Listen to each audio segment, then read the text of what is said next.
أعوذ بالله من الشيطان الرجيم بسم الله الرحمن الرحيم آیات نمبر 15 سورة النساء 15 سپارہ ومن لم يستطع او هغه څوک چې طاقت نه لري منکم د تاسې نه طولا د واده ان ينکح المحصنات چې نکاو کی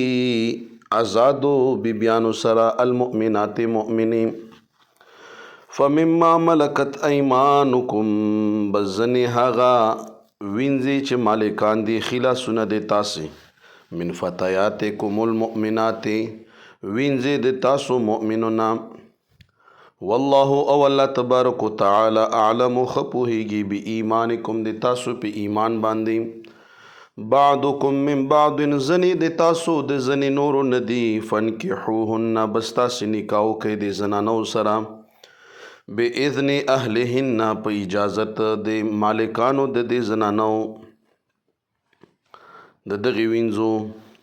وآتوهن او ورکئ د زنانو ته اجورهن مهرونه د دې زنانو بالمعروف په ښې طریقې سره د شریعت مطابق محصنات پاک دامنی بوی غیر مصافحات زناکاری بنوی ولا متخذات اخدان او نبنیون کی وی پټو یارانو لرا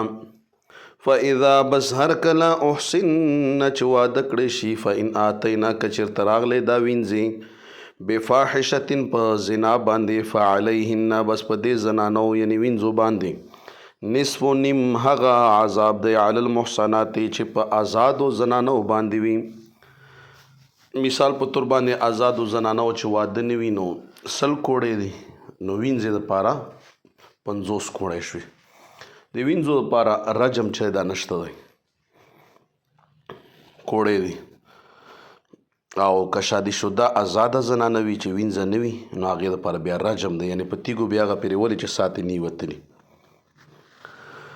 من العذاب د عذاب نه ذالک دا حکم لمن د هغې چا دپاره دی خشیه العنته چې یریږي دی د تکلیف نه منکم د تاسې نه و ان تصبرو او که چېرته تاسې صبر وکئ خیر لکم دا به بهتر وي د تاسو دپاره والله غفور الرحیم او الله تعالی ډېر بخونکی ډېر رحم کوونکی دی دوستانو محسنات لفظ راغلی دی د دې مختلف معنی کیږي یو معنی محسنات او پاک دامنه چې بدعمله ښځه نه وي دویم د محسنات معنی دو آزاده یعنی چې وینځه نه وي دریم د محسنات معنی دو واده شوي په معنی هم راځي نو دا درې معنی په قرآن عظیم الشان کې استعمال شوي واده شوي پاک دامنه او آزاده بیبي نو دا احکامات بیان شوي دي الله فرمایي که د آزادې وینځې وس نه لرو نو که د آزادې ښځې وس نه لرو نو وینځې سره نکاح وتړو خو همداسې مخ کېږو هغه موږ ته به استاد صاحب فرمایل چې زنانه بغیر د خاونده مه پرېږدو او خاوند او سړی بغیر د ښځې مه پرېږدو کنې ورانی به جوړ شي نو حقیقت هم دا دی نکاح دا ډېر ښکلی شی دی دا باندې انسان چې دی هغه کنټرول وي که نارینه وي او که زنانه وي الله موږ تاسو ایمان سلامت کړي صدق الله العظیم